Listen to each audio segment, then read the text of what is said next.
தற்போது ஒரு முக்கிய செய்தி, அது குறித்து பார்க்கலாம்.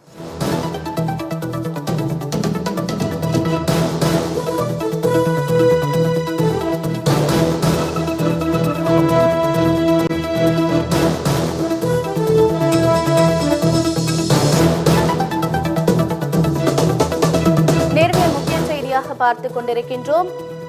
ஈரான் இஸ்ரேல் போருக்கு நடுவில் அமெரிக்கா நேரடியாக தாக்குதலில் ஈடுபட்டிருக்கிறது. இது தொடர்பான கூடுதல் விவரங்களுடன் எமது செய்தி தலைமை சண்முக சுந்தரம் இணைப்பில் இணைந்திருக்கிறார். சண்முக சுந்தரம், இது தொடர்பான விவரங்கள். ராஜேஸ்வரி, இது மிக முக்கியமான செய்தி என்றால் ஈரான் இஸ்ரேல் போரிலே முதன்முறையாக அமெரிக்கா நேரடியாக களமிறங்கி இருக்கிறது என்றால் அமெரிக்க அதிபர் டிரம்ப் 2 வாரங்கள் நேரம் டைம் கொடுத்திருக்கிறோம், காலக்கெடு கொடுத்திருக்கோம். அதற்குள் ஈரான் அசையாவிட்டால் பணியாவிட்டால் நாங்கள் களத்தில் இறங்குவோம் என்ற வகையில் கூறியிருந்தார்.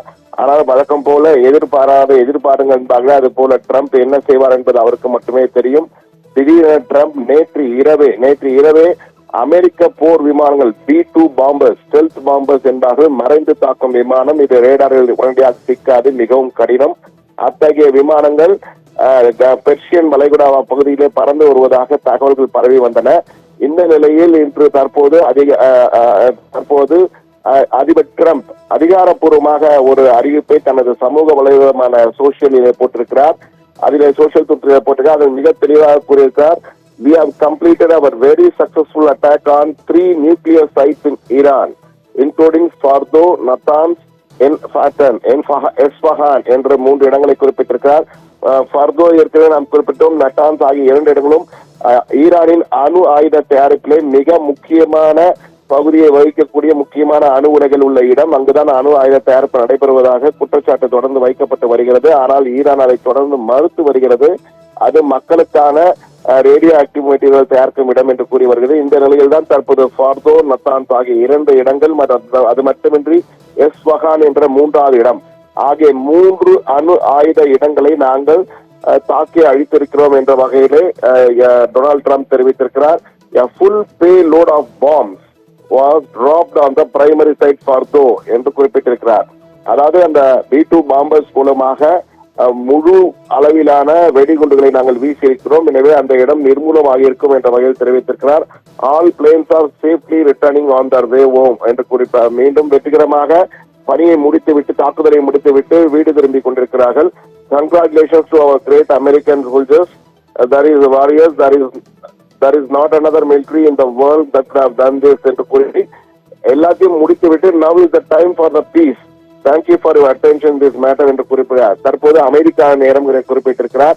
அனைத்தையும் சண்டையெல்லாம் செய்துவிட்டு தற்போது அமெரிக்கான நேரம் என ட்ரம்ப் குறிப்பிட்டு ஒரு சமூக வலைதள செய்தியை குறிப்பிட்டிருக்கிறார். இதன் மூலமாக உலகிற்கு அவர் அதிகாரப்பூர்வமாக அறிவித்திருக்கிறார். ஈரானின் 3 நியூக்ளியர், அதாவது அணு உலை பகுதிகளை நாங்கள் வெடிகுண்டை போட்டு தகர்த்து விட்டோம் என்ற வகையில் தெரிவித்திருக்கிறார். இது ஈரான் எதிர்பாராத ஒன்று. ஈரான் ஏற்கனவே கூறியது அமெரிக்கா இந்த போரில் நேரடியாக தலையிட்டால் விளைவுகள் கடுமையாக இருக்கும் என்று.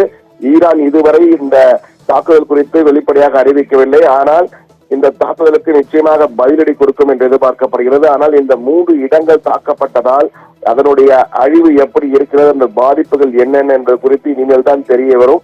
தற்போது செயற்கைக்கோள் புகைப்படங்கள் அந்த தாக்குதல் நடத்தப்பட்டதை உறுதி செய்திருப்பதாக அமெரிக்காவிலிருந்து வரும் தகவல்கள் உறுதி செய்கின்றன. ஆனால் எந்த அளவுக்கு பாதிப்புகள் ஏற்பட்டிருக்கிறது, என்னென்ன பொதுமக்கள் பாதிப்பு ஏற்பட்டிருக்கிறதா, அணு உலைகள் மட்டும் அழிக்கப்பட்டதா, அணு கதிர்வீச்சு ஏதேனும் ஏற்பட்டிருக்கிறதா போன்றவை குறித்த தகவல்கள் எல்லாம் இனிமேல் தான் வரும். ஆனால் தற்போது அதிகாரப்பூர்வமாக அமெரிக்காவும் போரில் இறங்கிவிட்டது என்பதுதான் தற்போது மிக முக்கியமானது. வழக்கம் போல் அமெரிக்கா இறங்கி இருப்பதால் மற்ற நாடுகள், ஈரானுக்கு துணை போகும் நாடுகள் எல்லாம் களத்தில் இறங்குமா அல்லது ஈரானே பதிலடி கொடுக்குமா, ஈரானின் தற்போதைய நிலை என்ன என்பதெல்லாம் வரும். இன்னும் சில மணி நேரங்கள் நமக்கு தெரிய வரும். நிச்சயமாக ஈரான் பதிலடி கொடுக்கும். ஏற்கனவே அந்நாட்டின் சுப்ரீம் தலைவராக இருக்கக்கூடிய கொமேனி, அயத்துல்லா அலி கொமேனி மிக தெளிவாக எச்சரித்திருந்தார். அமெரிக்கா இந்த போரில் நேரடியாக இறங்கினால் நிச்சயமாக கடுமையான விளைவுகளை அமெரிக்காவும் சந்திக்கும் என்றால் அமெரிக்காவுடைய ராணுவ நிலைகள் மற்ற நாடுகள் இருக்கின்றன, வளைகுடாவில் உள்ள மற்ற நாடுகளே, மத்திய கிழக்கு ஆசிய நாடுகளே இருக்கின்றன, அவற்றையும் நாங்கள் தாக்குவோம் என தெரிவித்திருந்தார். எனவே இது முழு போராக இனி வெடிக்கப் போகிறது என்பதுதான் மிக முக்கியமாக பார்க்க வேண்டியிருக்கிறது. ஈரான் தன்னுடைய முழு பலத்திலும் பயன்படுத்தி தாக்குதல் நடத்துமா அல்லது இந்த அமெரிக்காவின் தாக்குதலிலேயே நிலை குலைந்து போரை நிறுத்தி அமைதிக்கு முன் வருமா என்பதை பொறுத்துதான் பார்க்க வேண்டும். ஆனால் தற்போதைய நிலையில் இந்த போர் அடுத்த கட்டத்திற்குள் நுழைந்துள்ளது என்றுதான் கூற வேண்டும். அது அமைதியை நோக்கி செல்ல போகிறதா அல்லது மேலும் மிக தீவிர போராக மற்ற நாடுகளும் இணையக்கூடிய போராக வெடிக்கப் போகிறார் என்பதை பொறுத்துதான் பார்க்க வேண்டும். இஸ்ரேல் இது குறித்து எந்த கருத்தும் இஸ்ரேலும் இதுவரை வெளியிடவில்லை. ஆனால் அமெரிக்க அதிபர் டிரம்பே அறிவித்து விட்டதால் மிக தெளிவாக தன்னுடைய சமூக வலைதளத்தில் அவர் வெளியிட்டிருக்கார். தற்போது இதுதான் உலக தலைப்பு செய்தியாக இந்த ஞாயிற்றுக்கிழமை காலையிலே சென்று கொண்டிருக்கிறது. ஏனென்றால் 3 அணு ஆயுத தயாரிப்பு இடங்கள் மீது நாங்கள் வெடிகுண்டுகளை வீசி முழு அளவிலான வெடிகுண்டுகளை வீசி அந்த இடத்தை தகர்த்திருக்கிறோம்.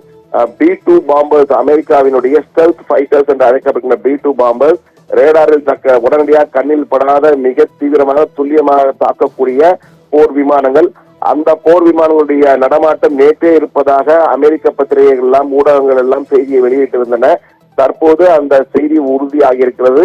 அந்த B2 பாம்பர்ஸ் மூலமாகத்தான் இந்த வெடிகுண்டுகள் வீசப்பட்டிருக்கின்றன. அந்த வீசப்பட்டதால் மிகப்பெரிய பேரழிவு அந்த இடத்திலே ஏற்பட்டிருக்கும் என கூறப்படுகிறது. ஆனால் இன்னும் அது குறித்து ஈரானோ அல்லது அமெரிக்காவோ வெளிப்படையாக எந்த அளவுக்கு பாதிப்புகள் ஏற்பட்டிருக்க என்பது ஈரானும் தெரிவிக்கவில்லை, அமெரிக்காவும் தெரிவிக்கவில்லை. ஆனால் இந்த போருக்குள் அமெரிக்கா நேரடியாக தற்போது களமிறங்கிவிட்டது. ஆனால் செய்வதெல்லாம் செய்துவிட்டு தற்போது அமெரிக்க அதிபர் இது அமைதிக்கான நேரம் என்ற ஒரு கருத்திலும் தெரிவித்திருக்கிறார். ஆனால் ஈரானுடைய பதிலடி எப்படி இருக்கும்? இஸ்ரேல் இதற்கு மேலும் தொடர்ந்து தாக்குதல் நடத்துமா? என்ன நடக்கும்? மற்ற நாடுகள் ஈரானுக்கு ஆதரவாக துணை இறங்குமா? அதே போன்று இது ஒரு மிகப்பெரிய யுத்தமாக வெடிக்குமா அல்லது ஈரான் பணிந்து அமைதியை நோக்கி செல்லுமா? பேச்சுவார்த்தை போர் நிறுத்தம் என்று பேச்சுவார்த்தைக்கு வருமா என்பது குறித்தெல்லாம் இனி இந்த ஞாயிற்றுக்கிழமையே நிச்சயமாக முடிவாகும். என்றால் இன்னும் சில மணி நேரங்களில் ஈரானுடைய நிலை என்ன, ஈரானுடைய பதிலடி எப்படி இருக்கும், அமைதியா போரா என்பதை ஈரான் தெளிவுபடுத்தும் என்று எதிர்பார்க்கப்படுகிறது. ராஜேஸ்வரி.